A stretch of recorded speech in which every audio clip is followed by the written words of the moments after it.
তুই পুজোর গন্ধ পাস?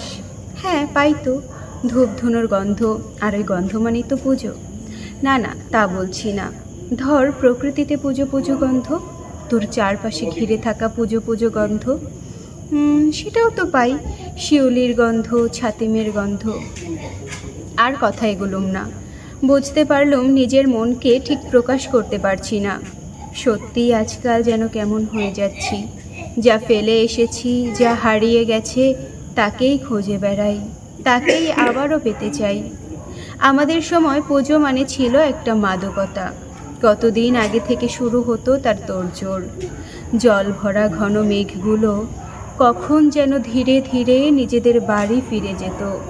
নীল আকাশের বুকে তখন সাদা সাদা পেঁজা তুলোর মতো মেঘ খেলা করত। দু চোখ মেলে আমরা দেখতুম। বয়সটাই বোধহয় তখন এমন ছিল যে সব কিছুতেই ছিল কৌতূহল, বিস্ময় আর আগ্রহ। ওই নীল আকাশটা যেন এক বিরাট স্লেট, আর সাদা মেঘগুলো চক পেন্সিল হয়ে কত গল্প লিখত আকাশের গায়ে। সেই গল্প পড়তে পড়তে বুঝতুম পুজো আসছে। ওই আকাশ, ওই নীল রং, ওই তুলোর মতো মেঘ, এসবের একটা গন্ধ ছিল, পেতুম আমি। টুপটাপ করে শিউলি ঝরা, কাশফুলের দোল খাওয়া, ফোটা ফোটা শিশির পড়া, নতুন জামার খসখসানি, নতুন জুতোর মচমচানি, সব জানান দিত পুজো আসছে, পুজো আসছে। এসবের আলাদা আলাদা গন্ধ ছিল, শব্দ ছিল। খুব ইচ্ছে করতো ভোরবেলা অন্ধকার থাকতে উঠে চুপি চুপি গিয়ে শুনবো শিশিরে আর শিউলিতে কি এত কথা বলে যে এদের এত ভাব। কিন্তু ওঠা আর হতো না।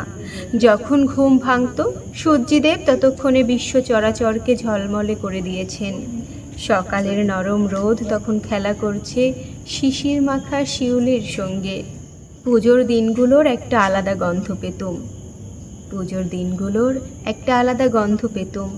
সেই গন্ধ শুধু ধূপ ধুনোর নয়, হাওয়ার গন্ধ পেতুম, আলোর গন্ধ পেতুম। বুকের মধ্যে একটা অনুভূতির সঙ্গে মেশানো ছিল সেই গন্ধ। আর কেউ পেত কিনা জানি না, আমি তো পেতুম। তারপর ধরো ওই যে পূজা বার্ষিকীর মধ্যে জমাট বাঁধা নতুন ছাপার গন্ধ, নতুন বইয়ের গন্ধই তো বইকে ভালোবাসতে শেখালো।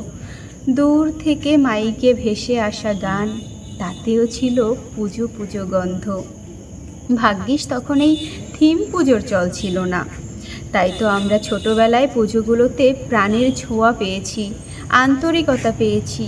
একই ঠাকুর, একই প্যান্ডেল বারবার দেখেও পুরনো হয়নি, বিস্ময়ের ঘোর কাটেনি। পুজোর জামা, বাপরে, সে একটা ব্যাপার ছিল। আমরা রোজ একবার করে কার কি জামা হলো দেখতুম। কি আনন্দ ছিল সেসবের। ওই কটা দিন দুবেলা দুটো করে নতুন জামা পরতুম। তখন অবশ্য এত দামি দোকান থেকে দামি জামা কাপড় কেনার চল মধ্যবিত্ত পরিবারে ছিল না। জামা জুতো কত দামি সেটা মুখ্য ছিল না। নতুন জামা নতুন জুতো হলেই আমরা খুশি হতুম। হাতিবাগান থেকেই বেশিরভাগ কেনাকাটা হতো। একদিন নিউ মার্কেট যাওয়া হতো। যে দোকানেই যাই না কেন, কি অপার বিস্ময় থাকতো আমাদের চোখে।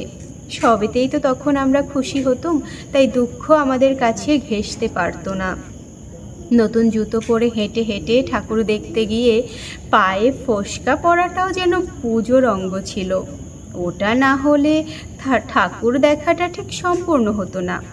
পুজোর ছুটির শেষের দিকে বিকেলের আকাশের বুক চিরে সার বেঁধে পরিযায়ী পাখিদের ওড়া দেখতুম। আশেপাশে কোথায় ছাতিমের গাছ ছিল জানি না, কিন্তু সন্ধে হলে মাতাল করা ছাতিমের গন্ধ ভেসে আসতো। বাজির ধোঁয়া, বারুদের গন্ধ, শ্যামা পোকার উৎপাতের মধ্যেও ছিল পুজোর আবেশ। ওদের ছাড়া পুজো পুজো ভাবটা পূরণ হতো না। এখন আমরা সবাই খুব সচ্ছল। শপিং মল থেকে পূজার মার্কেটিং করি, ব্র্যান্ডেড জামা কাপড় পরি। ওই ঠেলাঠেলি করে ঠাকুর দেখা পোষায় না, তাই কারোর না কারোর বাড়িতে পার্টি করি। সকালটা অবশ্য কমপ্লেক্সে থাকি, পুজো বলে কথা, তাই অঞ্জলি দিই। সকলের বাড়ি গিয়ে পায়ে হাত দিয়ে বিজয়া করার সময় কই, তাই হোয়াটসঅ্যাপেই সারি। ভেসে আসা মন ভালো করা গান নেই। পুজোর সময় পুজো বার্ষিকী নেই, বাজির গন্ধ নেই, শ্যামা পোকাও নেই। কি আছে আমাদের এখন? সত্যি কি আমরা আজ তৃপ্ত, পরিপূর্ণ? সারা দুনিয়া আজ একদিকে হয়ে গেলেও আমি একা অন্যদিকে। চিৎকার করে বলবো, আমি তৃপ্ত নই, এই জীবন আমার চাওয়া নয়, সব হারিয়ে গেছে। যা নিয়ে বড় হয়েছি সেই পুজো আজ আমার জন্য নেই। জানি সময় পরিবর্তনশীল, সময়ের সঙ্গে নিজেকে মানিয়ে নেওয়াই বুদ্ধিমানের কাজ। তা বলে সবটুকু হারিয়ে যাবার কি দরকার ছিল? আগের কি কিছু ভালো আজও থাকতে পারতো না? এখন পুজো এলে আমার আর কিছুই ভালো লাগে না। বুকের মধ্যে জমা হয় এক রাশ হাহাকার। পুনশ্চ এটা একান্তই আমার কথা, আপনাদের সঙ্গে মিল থাকতে নাই পারে, তার জন্য কটূক্তি করবেন না দয়া করে। কারণ আপনাদের কটূক্তি সত্ত্বেও আমার ভাবনা বদলাবে না, আমারই থাকবে। নমস্কার, পাঠ করছি মৈত্রী মিত্রের একটি পুজো সংক্রান্ত লেখা।